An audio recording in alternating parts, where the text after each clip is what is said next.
যেমন দুদু এই প্রসঙ্গটা গণভোটের রায় কার্যকর এবং নির্বাচন হয়ে গেল 12 ফেব্রুয়ারি, তারপর আমরা প্রায় 4 মাসের বেশি সময় পার হয়ে এলাম, অনেক কিছু হচ্ছে, কিন্তু কোথায় যেন এই গণভোটের রায় কার্যকর নিয়ে বিরোধী দল গতকালও একটা মহাসমাবেশ করলো রংপুরে।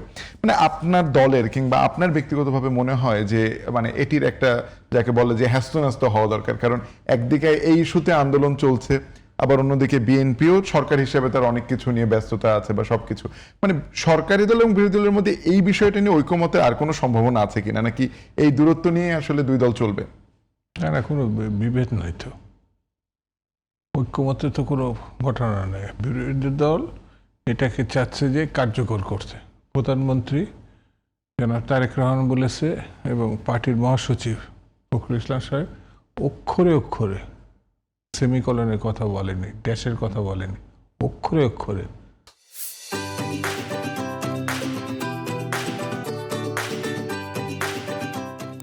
এটা হচ্ছে দ্বিতীয় অধিবেশন তো, মানে ওর ছুরি তোর বিয়ে এরকম করার দরকার নাই তো। সংবিধান এটা আলোচনা হবে, এটা পর্যালোচনা হবে, সংসদে আসবে, তারপরে এটা পাশ হতে মানে যেখানে সংশোধনের প্রশ্ন থাকলে হবে, পাশ হয়ে যাবে। সংবিধানের যেই অংশটুকু, যেমন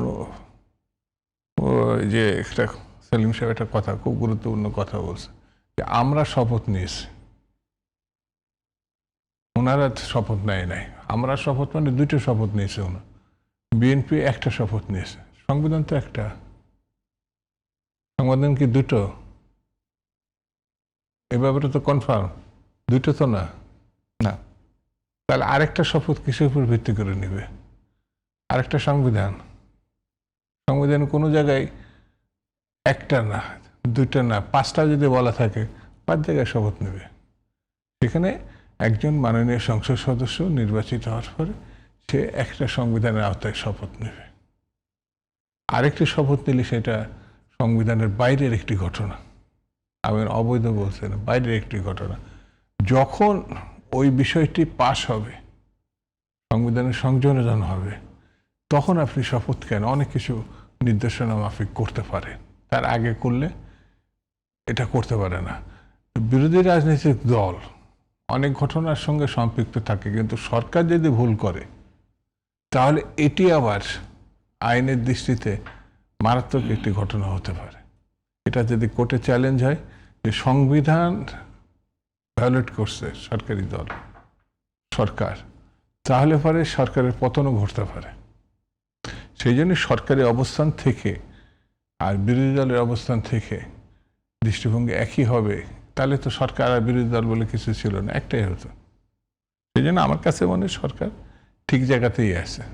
আমি একটু যোগ করতে চাই জনাব শামসুজ্জামান দুদু, এই মহাসমাবেশ থেকে জামায়াতের আমির বা বারবার তিনি বলার চেষ্টা করেছেন যে গণভোটের রায়কে অস্বীকার করে সরকার মূলত জনগণের সঙ্গে প্রতারণা করেছে, এবং তিনি কিন্তু আরেকটি বড় কথা বলেছেন যে এরকম যদি চলতে থাকে তাহলে আরেকটি অনিবার্য বিপ্লবের কথাও তারা বারবার বলছেন। তাহলে এই যে জনগণের সঙ্গে প্রতারণার যে অভিযোগ, সেটিকে আপনি সরাসরি নাকচ করছেন কিনা? প্রতারণার কথাটা খুবই আপত্তিকর, খুবই আপত্তিকর। এটি রাজনৈতিক শিষ্টাচারের মধ্যে পড়ে না। এই ভাষা যখন উনি ব্যবহার করছেন, উনি ব্যাখ্যা করবেন। বিরোধী দলের এমন কোনো আশা নেই যে 1 জানুয়ারি এটা সরকারি দল মানে শপথ নেবেন এবং এটি পাশ করে দেবেন 1 জানুয়ারি 2026। এমন কোনো জায়গায় লেখা আছে? আছে নাকি? হ্যাঁ, সেটি তেমন কিছু আমরা তো যদি না লেখা থাকে তাহলে প্রতারণা শব্দ আসছে কোথা থেকে? এটা সরকারি দলও বলে বারবার বলেছে যে এটা আমরা মানে অক্ষরে অক্ষরে পালন করব। আর উনার কথা হচ্ছে উনি যেটা বলবেন, বিরোধী দল ডাক্তার শফিক সাহেব, উনি যেটা বলবেন ওটাই সরকারকে শুনতে হবে, নাহলে প্রতারণা। তো ওনাকে আগে সরকার হতে হবে, তো ওনাকে বিরোধী দল না সরকারের চেয়ারে ট্রেজারি বেঞ্চে বসতে হবে। তো সেটা বিষয়ে অভিযোগ আছে, উনি বলেছেন যে ওনারা তো সরকার হয়েই গিয়েছিলেন, কিন্তু অন্তর্বর্তী সরকারের একটা অংশ সহ বিভিন্ন ষড়যন্ত্রে তারা আসলে সরকার ওইটা গঠন করতে আরেকটা পারেননি। ওইটা আরেকটা আলোচনা। সেটা হলে পরে তো তুলকালাম ঘটনা হয়ে যেত বাংলাদেশে।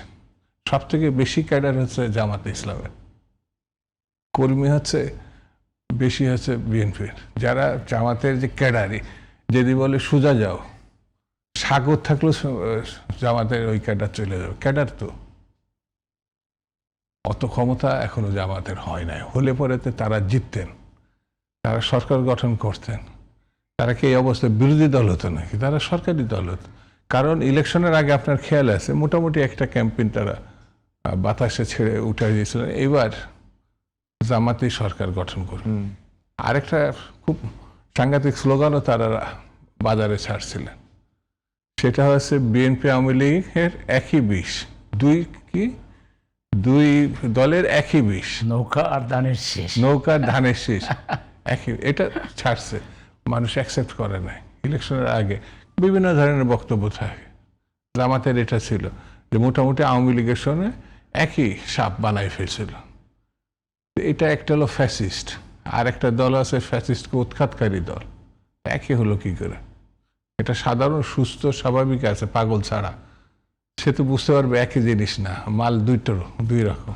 তো এই জিনিসগুলো জামাত ইসলাম প্রতিষ্ঠার পর থেকে, যেমন 47-এ প্রতিষ্ঠা, 47-এর আগে হয়েছে, তো তখন তারা পাকিস্তান আন্দোলনকে সমর্থন করেনি, 71-এ বাংলাদেশ আন্দোলনকে সমর্থন করেনি। এমনকি 24-এর গণঅভ্যুত্থানের পরও এমন কিছু সিদ্ধান্ত নিয়েছিল, পরে আবার জাতির কাছে ক্ষমা চাইছে।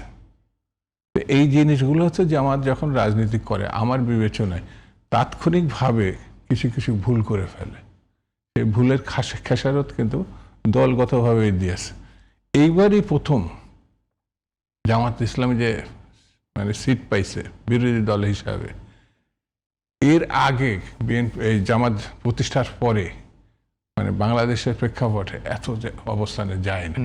সেই জন্যে আমার কাছে মনে হয় সুস্থ রাজনীতির ধারায় রাজনীতিতে থাকে, তাহলে হয়তো আগামীতে জামাতের ভালো হতেও পারে।